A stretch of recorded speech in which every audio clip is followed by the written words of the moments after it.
नहीं, देखिए हम हिंदू तो थे ही नहीं, ना है और ना ही मानते हैं, क्योंकि इस समय उन धर्म ग्रंथों की बात करनी ही बेकार है। ब्राह्मण पत्रकार कह रहे हैं कि ये मंत्री जो है इसको जेल जाना चाहिए और इसका इस्तीफा हो। नहीं, जेल तो उनको, उनके लोगों को जाना चाहिए ना, संविधान के विरुद्ध का काम कर रहे हैं। जो कह रहे हैं कि अगर इसको चंद्रशेखर को अगर शिक्षा मंत्री की जबान काट के लाएगा उसको 10 करोड़ देंगे, इनको जेल जाना चाहिए। रामायण जो लिखी और तुलसी दुबे के रामायण और भगवान वाल्मीकि के रामायण में क्या अंतर? देखिए, जमीन और आसमान का अंतर है। पहली बात तो समय का भी इतना अंतर है, जमीन और आसमान।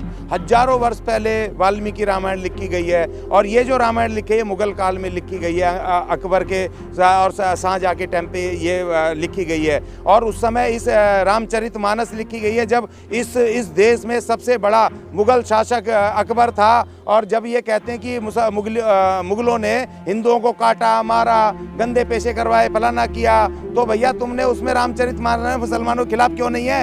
एक शब्द भी क्यों नहीं है उसमें रामचरितमानस में? और उसमें अछूतों के खिलाफ ही क्यों है? उसमें शूद्रों के खिलाफ क्यों है?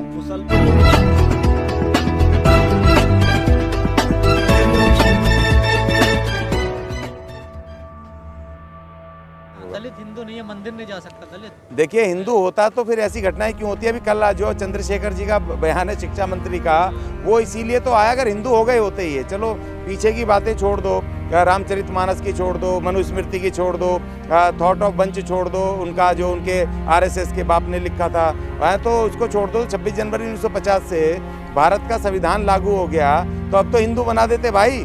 तब भी तुमने अछूतों को हिंदू नहीं बनाया। आज भी वो दलित हैं, SC ST हैं, आज भी वो अछूत हैं, आज भी तुम्हारे घरों में नहीं आ सकते, आज भी तुम्हारे मोहल्लों में वो पानी नहीं ले सकते उनकी नल से, उनसे कुओं से। और दूसरी बात ये, आज भी इस देश के गाँवों में जातियों के नाम पर मोहल्ले हैं। ये पता है आपको? जब इस देश में आज भी जातियों के नाम मोहल्ले हैं 75 साल देश का संविधान लागू होने के बावजूद, तो भाई आप कैसे करोगे कि कैसे कहोगे कि इस देश के अंदर संविधान लागू हो गया और मनुस्मृति खत्म हो गई है?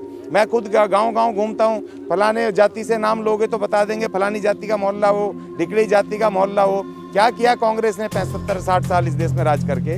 क्या किया बीजेपी ने? आज इसका ये 10 साल ये और 6 साल अटल बिहारी वाजपेयी साहब के और 2.5 साल हमारे वो जनता पार्टी का पहली सरकार, तो ये भी 20 साल के करीब राज हो गया इनका, हिंदूवादियों का।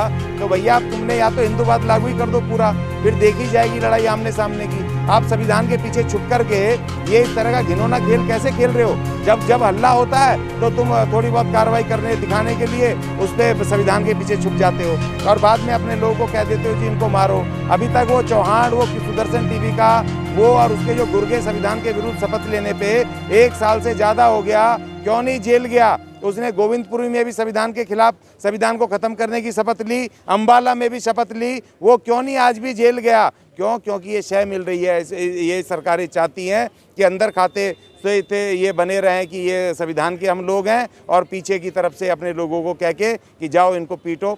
भैया ये मुस्लिमों के खिलाफ कहाँ लड़ाई है? ये दलितों के खिलाफ लड़ाई है। आए दिन घटनाएं हो रही है ना मंदिरों में। अभी देखिए साउथ में एक महिला को खींच कर मारा गया, घसीटा गया मंदिर। नहीं बिल्कुल, देखिए ये तो लड़ाई ये तो करवाते रहेंगे ना, आपको उलझाए के रखेंगे। दूसरी एक साजिश और भी है कि जितने भी दलित लीडर हैं आज की तारीख में, जो अधिकार की बात कर रहे हैं, जो अपनी नौकरी की बात कर रहे हैं, जो रिजर्वेशन बचाने की बात कर रहे हैं, उनको डाइवर्ट कर दो, भगा दो। कभी साउथ में कर देते हैं घटना, कभी राजस्थान में कर देते हैं, कभी यूपी में कर देते हैं, अभी उत्तराखंड में कर दी, तो सारे के सारे हमारे नेता सारे भाग लेते हैं कि उसके लिए चलो जी अभी न्याय दिलवा के आएंगे। तो वो बेचारे उनको बिजी कर दिया कि तुम अपने संविधान को बचाने की बात मत करना, तुम हिंदू राष्ट्र के विरुद्ध लड़ाई मत लड़ना, भारत को बचाने की लड़ाई मत लड़ना, तुम अपनी नौकरी, रिजर्वेशन और महंगाई और उसके बेरोजगारी के खिलाफ मत लड़ना, अपने बुनियादी अधिकारों की बात मत करना। जाओ, हम एक आज बंगाल में हमने लड़ाई कर दिया, एक पीट दिया, सारे लाइन लगा के वहीं दौड़ लगते हैं। कभी एक वहाँ कर दिया महाराष्ट्र में, चलो जी आज वहाँ चल दिए सारे के सारे दलित नेता। तो इनको भी काम दे दिया उन्होंने कि ये अपने बुनियादी काम ना कर सके। ज्ञानी जी,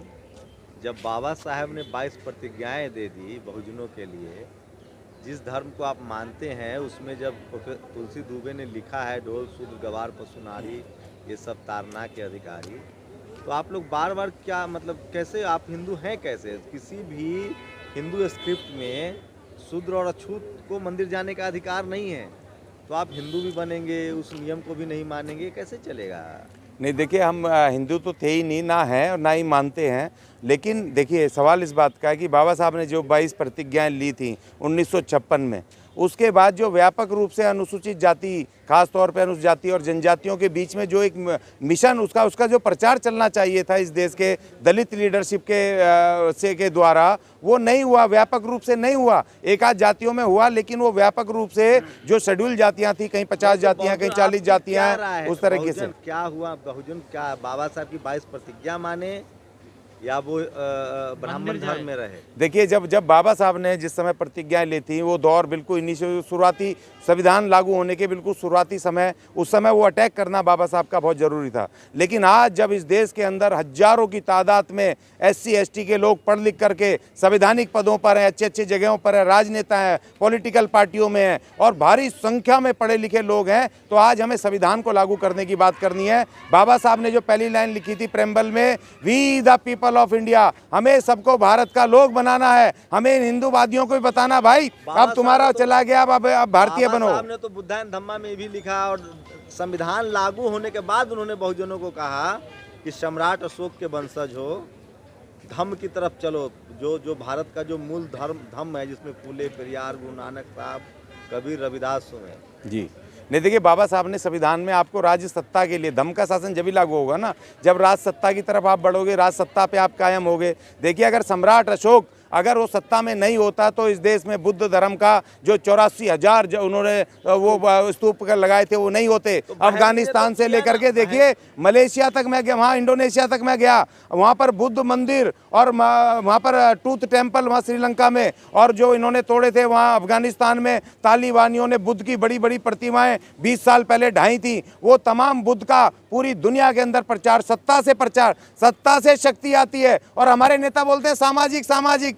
राज सत्ता की लड़ाई मत लड़ना, राज सत्ता मनुवादियों को दे दो, वह फौज इनको दे दो, बजट इनको दे दो, सारी शक्ति इनको दे दो, और तुम झोला उठा करके वहाँ सब समाज चिल्लाते रहो। धर्म का प्रचार प्रसार पार्क बनवा रही थी, महापुरुषों को याद कर रही थी, तो आप ही के समाज ने उनको हटा दिया सत्ता से। नहीं, देखिए वो हमारी वो चूक है, वो ये देखिए चूक भी क्या है कि ये जो पूरे इस देश का मीडिया है और जो भी तंत्र है इनके पास, जितना प्रचार तंत्र, जो भी माध्यम, सब इन मनुवादियों के पास है। एक उत्तर प्रदेश में कोने में वो घेर करके इन्होंने बदनाम करके उस तरह से उनको हरा दिया। लेकिन अब ऐसा नहीं है। शिक्षा मंत्री पर क्या कहेंगे? देखिए, शिक्षा मंत्री जी से मैं कहूँगा, कहा तो उन्होंने ठीक है, लेकिन मैं उनको कहूँगा, मेरी अपील उनसे है, क्योंकि आप शिक्षा मंत्री हैं, बिहार जैसे सूबे के जो शिक्षा में बहुत पिछड़ा है, आप इस तरह के विरोधाभास में ना पड़ के, क्योंकि इन तरह की चीज़ों से आप मनुवादियों को, इनको हिंदूवादियों को शक्ति देते हो, क्योंकि उन्होंने फैला दिया, देखो जी हमारे धर्म को बदनाम करने की साजिश है, हमारे धर्म ग्रंथों को बदनाम करने की साजिश है। आप उनको क्यों आप भावनात्मक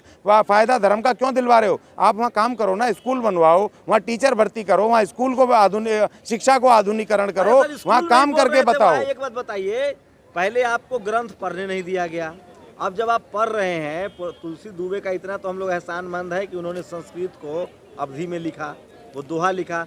अब मैं जब कोई ग्रंथ पढ़ूंगा तो मैं अपने हिसाब से उसको व्याख्या तो करूंगा ना। लेकिन देखिए, मैं समझता हूँ कि इस समय उन धर्म ग्रंथों की बात करनी ही बेकार है, हमें ज़रूरत ही नहीं है, हमें शिक्षा की ओर बढ़ना है। और एक शिक्षा मंत्री, आप उस समय शिक्षा के कार्यक्रम में बोल रहे हो, तो आपने ठीक है बता दिया शिक्षा में कि भाई उस समय एक समय था तो कि हमें पढ़ने का अधिकार नहीं था। तो सारे बावन टोली के ब्राह्मण पत्रकार कह रहे हैं कि ये मंत्री जो है इसको जेल जाना चाहिए और इसका इस्तीफा हो। नहीं, जेल तो उनके लोगों को जाना चाहिए ना, संविधान के विरुद्ध का काम कर रहे हैं, जो कह रहे हैं कि अगर इसको चंद्रशेखर को अगर शिक्षा मंत्री की जबान काट के लाएगा उसको 10 करोड़ देंगे, इनको जेल जाना चाहिए। उन्होंने तो अपनी एक बात कही है और झूठी नहीं है, वो तो लिखा है तुम्हारे तुलसी उसमें रामचरितमानस में। भगवान वाल्मीकि ने रामायण जो लिखी और तुलसी दुबे के रामायण और भगवान वाल्मीकि के रामायण में क्या अंतर है? देखिए, जमीन और आसमान का अंतर है। पहली बात तो समय का भी इतना अंतर है, जमीन और आसमान। हजारों वर्ष पहले वाल्मीकि रामायण लिखी गई है, और ये जो रामायण लिखी है मुगल काल में लिखी गई है,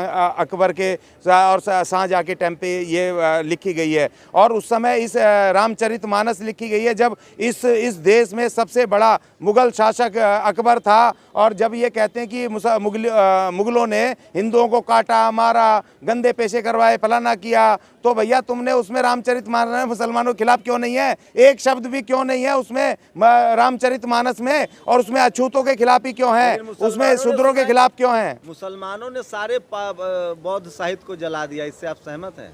नहीं, मैं तो देखो किसी भी तरह के जो कट्टरपंथीता है और धार्मिक कट्टरपंथीता खास तौर पे मैं इसका विरोध करता हूँ। किसी भी धर्म का हो, किसी भी उसका हो, मैं बिल्कुल इसके खिलाफ हूँ। संस्कृत का साहित्य छोड़ दिया और सारे बौद्ध साहित्य जला दिए, ये कहना है ब्राह्मण समाज का। देखिए इसमें भी ये भी तो बहुत गलत बात है। ये तो पुष्यमित्र शुंग ने जलाया है और ये हिंदूवादियों ने जलाया है। मुगलों को क्या लेना देना बुद्ध के उससे? मुगल तो 6ठी शताब्दी का पहला आया था, मोहम्मद बिन कासिम, और उसके बाद ये 15वीं और 16वीं शताब्दी में शेरशाह सूरी वगैरह लगा करके तमाम ये लोग आए हैं। तो उस समय और जब बुद्ध का इन्होंने साहित्य जलाया, बुद्धिस्टों को काटा, एक स्वर्ण मुद्रा, 100 स्वर्ण मुद्राएं, एक बुद्धिस्ट की गर्दन काट के लाने वाले को 100 स्वर्ण मुद्राओं का घोषणा की पुष्यमित्र शुंग ने। इनके हिंदूवादी जो पहला राजा बना, सेनापति था, उसका मौर्य वंश को खत्म करके, तो सारे बुद्धिस्ट भागे यहाँ से। तो देखिए उस समय जलाया इन्होंने। जनगणना का विरोध क्यों कर रहा है? और ये रामचरितमानस के मैं रामचरितमानस नहीं बोल रहा हूँ,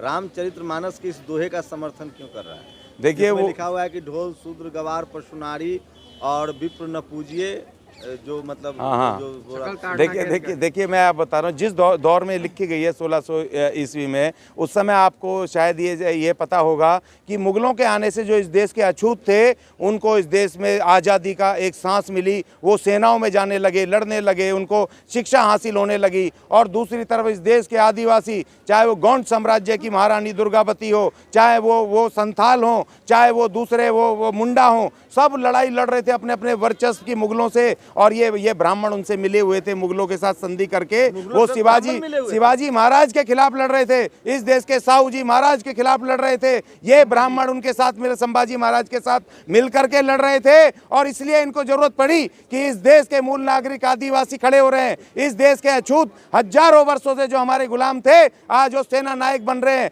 आज वो इस देश में खुसरो भंगी 1320 में इसी लाल किले पर मुसलमान बन के धर्म परिवर्तन करके वो बादशाह बन रहा है। तो इन्होंने कहा इनको रोकने का एक ही जरिया है कि दोबारा से इन्होंने वाल्मीकि रामायण के नाम पर उसको ट्रांसलेट करने के नाम पर उसमें इन्होंने उनके खिलाफ जहर उगल दिया, जातिवाद फैला दिया। उस समय आपने भाई मुगलों के खिलाफ क्यों नहीं लिखा, मुसलमानों के खिलाफ क्यों नहीं लिखा? तुलसीदास ने। मुझे जवाब चाहिए इन हिंदूवादियों से। मांग के खाऊंगा और मस्जिद में सोऊंगा। तो समर्थन कर रहा है ना कि मस्जिद बहुत बढ़िया है, मांग के खा के मुझे बहुत वहां सुरक्षा मिलेगी, क्योंकि वो उसका मत है मुगलों के शासन का समर्थन करना।